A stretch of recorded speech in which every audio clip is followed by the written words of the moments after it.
Out of Brisbane and catch up with One Nation Senator Malcolm Roberts, who joins us live. Thanks for joining us, Malcolm. A bit to catch up on, but first up, I want to get your thoughts on Andrew Hastie. I'm presuming that you would think that he's belled the cat here and told us about the real strategic and long-term threat of China, rather than pussyfooting around as most diplomats and national leaders tend to do. Well, it's quite a contradiction, isn't it? Because here we are with Andrew Hastie having the courage to bell the cat, as you say, about a totalitarian regime that is controlling its own people and threatening to try and control other countries through economic means. And yet what is our same Liberal Party government doing? It's handing over our industry to the Chinese wind turbine complexes and the Chinese solar complexes. And we're paying them subsidies to destroy our industry. We're destroying our productive capacity, and yet the Liberal Party is actually fomenting this. How can that be, Chris? It's just insane that we are destroying our own country's productive capacity for the future to a totalitarian regime, and we're paying for the privilege of doing so. Well, I don't think Andrew Hastie is complaining about Chinese investment. I think most people would understand that Chinese investment can be good for our economy. But what Andrew Hastie is saying is that we need to be realistic about the strategic ambitions of China and its totalitarian regime and not be dewy-eyed about it, I suppose. I think he's absolutely right. We need to be clear and realistic about that. My understanding, and I'm not a historian, is that the Chinese have rarely gone on the prowl offensively around the world. That might change, but what the Chinese do have is a large population, the world's largest population, and a hunger for resources and a hunger for security, because they likely see themselves with the Russians on one side, the Americans over the Arctic Circle, and then they're vulnerable too in their own eyes. So they'll do whatever they can. But what's happening is that we need to make sure that we make sure our capacity in the future is strong. Not just military security, but our economic security, because that builds all other security. But this is the point, Malcolm Roberts. The Liberal Party is destroying our economic security. Well, the point here is that our economic security in recent decades has been very much founded on our economic relationship with China. I mean, it's our coal and our iron ore in particular that's been able to fuel their economic rise. So obviously that economic relationship needs to continue, and it needs to be two-way. Yeah, you're absolutely correct, Chris. As usual in economic matters, you're very strong.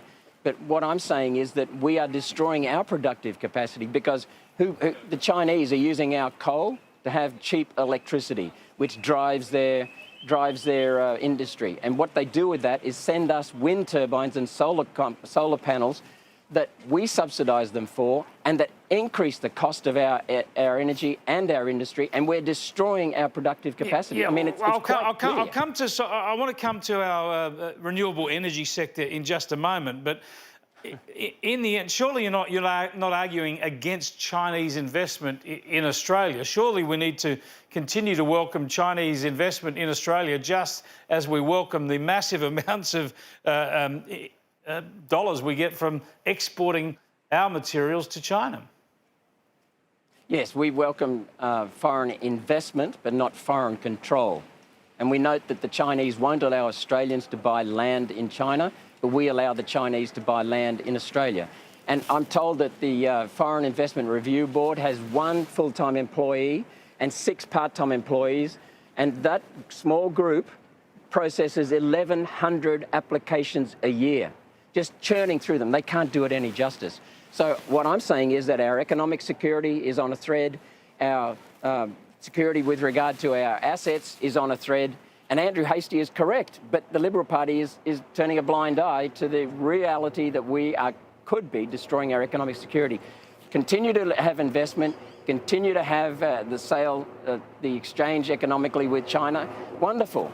But let's make sure that we are looking after our country's productive capacity, not destroying it as the Liberals are. I don't understand your point here. It's not, the dots aren't really joining for me. I mean, Andrew Hastie's written a piece that is just a wake-up call, a clear-eyed view of Chinese ambitions and Chinese, the different approach, their commitment to communist ideology, and we need to be clear-eyed about that. But in terms of you saying we have to be worried about our economic security, well, that's exactly why we have a strong and open relationship with China, because our exports to China and a lot of their investment in our country have been enormously and continue to be enormously beneficial for our economy and our economic security. You've said it a couple of times now, and I agree with you again, Chris. What I'm talking about is our own What are you economic worried security. about? The problem is that we are destroying our energy sector, raising the cost of our electricity artificially for no reason whatsoever. And yeah, well, that's a different issue. Now, there might be some Chinese investment in that, but in the end, it doesn't matter. I mean, whoever builds out the renewable energy target, for instance, you're going to get that renewable energy. It doesn't make much difference whether those wind turbines come from China or Uzbekistan or Chile, right? In some ways, that's correct. But what I'm saying is it does matter that we have an efficient electricity sector and energy sector in the future, and we're not going to have one. That's the point I'm making, because of the same Liberal policies. Yeah, well, I want to talk to you about that now. And as I say, I see it as very much a different issue. And you must be very concerned about energy security. But, I mean, whatever concerns you had 5 months ago must be substantially allayed now, because there obviously was a 50% renewable energy target on its way under a federal Labor government. That hasn't happened. So the renewable energy target will be built out at about 23% of the economy. We're not that far short of that already. Well, I think we're around about 14 or 15%, aren't we, Chris? I believe the rest of the reds, the investments are approved and projects underway. We'll hit that 23% within a couple of years.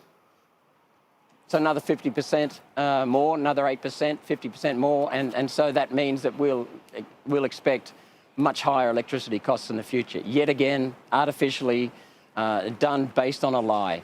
Look, what's happening with the renewable energy sector? There's one fundamental thing. Solar and wind is very low density energy. It takes about 543 tons of steel to make a wind turbine. It takes 35 megawatt of electricity from a wind turbine. It takes 35 tons per kilowatt hour, for megawatt rather, to come out of a coal-fired power station. That is all people need to know. Wind and solar are huge consumers of resources. That translates to higher cost. They're huge consumers of energy. That translates to higher cost.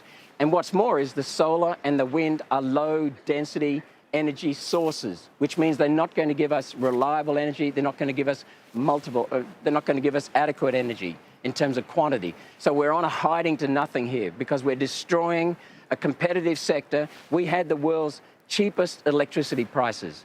Now we've got the world's highest electricity prices, and we're still burning the same coal, but at a ridiculously raised impost with regulations. But that's Malcolm the problem. Roberts, in many ways, you're just railing against the past. I mean, all this has happened. We've had both major parties go down the renewable energy target. We've got the coalition signed up to Paris.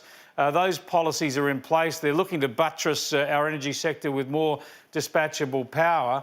I would have thought you'd be in a position of great relief that, sure, there's difficulties in sorting out this electricity mess, but it's not going to get a hell of a lot worse, because we're not chasing these ridiculously ambitious targets that Labor were promising. What we need is, it'll be better than a nightmare, but it's still going to be a nightmare. What we need is synchronous power, which is coal, gas, hydro and nuclear. That is the easiest to manage. The cheapest power, in order of cheapest, hydro, coal, nuclear and gas. They're stable and they're low cost and they're reliable, and that's exactly what we need for baseload power. Yeah, what we're doing is just preventing dams and preventing the development of coal-fired power stations. Regulations are causing that, Chris, as you know. And what happens with regulations is they put in place a monopoly, they put in place control systems, and what we've got to do is just unwind a lot of that, because we've got to get back to baseload power. We certainly, cheap, I agree with you there. stable. We need reliable, dispatchable power. You mentioned earlier something about these policies being based on a lie. What do you mean there? Well, we're talking about the belief, and that's all it is, a belief that carbon dioxide from human activity affects the climate and needs to be cut drastically, quickly. Well, and there is no evidence for that anywhere in the world. That's not a belief. That's the consensus of scientific evidence, and there's certainly very clear scientific theory about the addition of carbon dioxide to our atmosphere and the amplification of the greenhouse effect. I mean, you can't just call that a belief and a lie. It is a belief and a lie, because what's happening is that if you look at 2009, we had the global economic recession after the global financial crisis. The production of carbon dioxide from human industry and travel was lower in 2009 than in 2008. Yet the level of carbon dioxide in the atmosphere continued increasing. The point is, Chris, the real world data, the empirical evidence shows that our production of carbon dioxide does not affect and cannot affect the level of carbon dioxide in the atmosphere. That's the first thing. The second thing is that the level of carbon dioxide in the atmosphere does not drive the temperature. The temperature drives the level of carbon dioxide in the atmosphere. But that's I mean, fact. this is, they can't be avoided. This is like a world exclusive unfolding on my show. This is a politician from Queensland just debunking all the scientific evidence around the world, saying there's nothing to see here. I mean, it just can't be that simple, Malcolm Roberts. I'm the first to talk about the complexities of the science and the differing views on the science. I'm the first to condemn those who are simply alarmist and one-dimensional about how we discuss this issue and how we can resolve it. But you can't dismiss the science that says pumping all this extra carbon dioxide into the atmosphere can possibly have a long-term climatic effect, and that there is evidence, at least in part, of some additional warming over the past 30 or 40 years. Our temperature in Australia is cooler now than it was in the 1880s and 1890s. The temperature has not risen globally since 1995. We've been on a flat trend. We've had our usual ups and downs, El Niños, La Niñas, but we've had no net temperature increase since 1995. It's been flat. The world's longest continuous temperature trend was from 1930s to 1976. And that was a continual downward trend. And that was at a time when the Second World War and industrial activity during the post-war economic boom dramatically increased the level of carbon dioxide in the atmosphere. We've had China and the Europeans and the Americans and the Indians and the Russians pumping out carbon dioxide in the last 20 years, and yet the temperature has not gone up. These are the facts, Chris. So I don't discredit what a scientist is saying. I just say, here's the evidence, mate, and if you can counter it, good. Well, these are some of the facts, and as you know, I'm always interested in discussing some of these varying scientific perspectives and the way that the climate has not reacted to the degree that the modelling has suggested. But to dismiss all the scientific evidence and theories as a big lie or just beliefs is just to really denigrate the debate, let alone all the scientific expertise that's looking at this around the world. That's your opinion, Chris, and you're welcome to it, mate. But I go on hard data, physical data observations. And there is nothing that says that our carbon dioxide from our industrial activity, from our transport activity, from our mining activity, from our agricultural activity is affecting the climate in any way at all. The temperature has not increased in the last 24 years. The temperature is now cooler in Australia than it was in the 1880s and 1890s.